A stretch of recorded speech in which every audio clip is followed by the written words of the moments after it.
How to cheaply make a dream supercar at home. Using prepared files for 3D printing.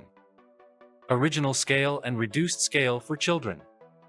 Using a regular 3D printer, need to print out the body parts and glue them together. An example of our client from Canada. Bugatti Divo was 3D printed in parts, and the printed parts were connected together with superglue. The technology is the same further.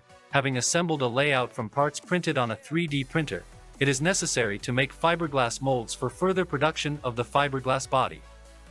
3D printing is also a great option, and you need to make missing parts of a car, as did another our client from the USA. We prepared bumper files and other files for him.